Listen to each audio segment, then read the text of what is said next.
topik sekolah ya. Mmm. Karena Ninja itu one of the project yang kita sempat bahas juga. Mhm. Jadi awalnya Chelsea bilang dia punya panggilan di teaching juga, punya Mhm. passion untuk ngajar.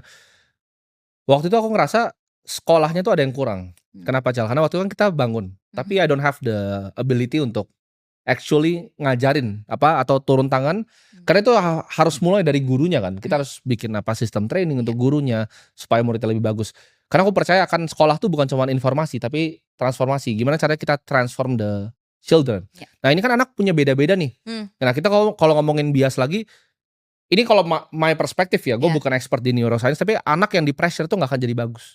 Mmm. Nah, di NTT tuh waktu itu adalah, nggak usah disebut yang mana, my school ada satu yang ada orang, aku datang ke sana, dan anaknya tuh ada yang dipukul gitu loh sana. Mmm. Learning by pressure kayak gitu kan bukan sesuatu yang zaman sekarang sih Iya. harusnya ya, Iya. nggak dilakukan di zaman sekarang. Itu gimana? How do we fix this gitu?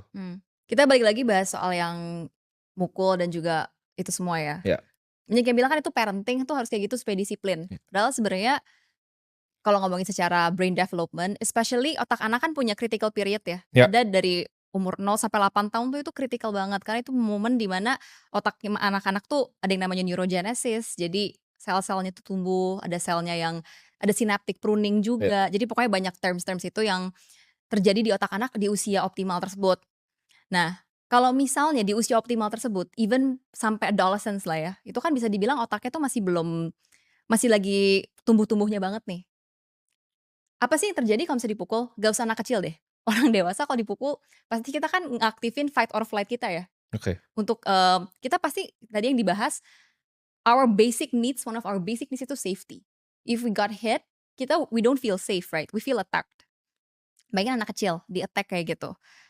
Yang pertama secara neuroscience dirilis itu stress hormone, yaitu kortisol.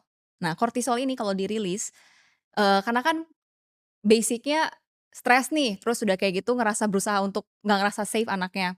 Kalau kortisol dirilis, otomatis pertumbuhan otak di daerah-daerah penting tuh lebih lebih lambat lah, kayak tertahan gitu. Di mana aja sih yang bagian otak yang kena gitu? Satu, obviously prefrontal cortex. Bagian depan itu yang buat rational thinking, yang speaking of which, develop-nya tuh masih sampai adulthood pun develop. So, us now, Ya. you're 24, right? Yap. Kita aja bisa dibilang, our frontal lobe hasn't fully developed yet. Umur berapa? Range-nya 20 until 25. Oh. Cuman, kan tiap orang beda-beda development-nya ya, cuman itu kan berarti kritikal banget.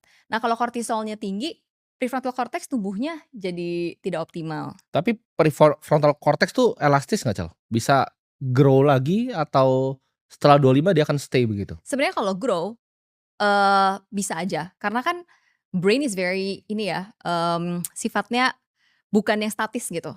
Oke. Brain tuh nggak fix. Kalau misalnya kita udah lebih, let's say we are 40 or 50 juga masih bisa grow. Tapi memang nggak se-rapid pas kita critical period tersebut. Oke. Jadi makanya itu yang paling penting. Selain prefrontal cortex juga bakalan nge-affect hippocampus. Hippocampus itu bagian buat memori sama belajar. Jadi kebayang kalau misalnya dua area itu kena, nggak ke-develop properly, gimana caranya bisa tumbuh kembang dengan optimal. Oke. Gitu. Jadi makanya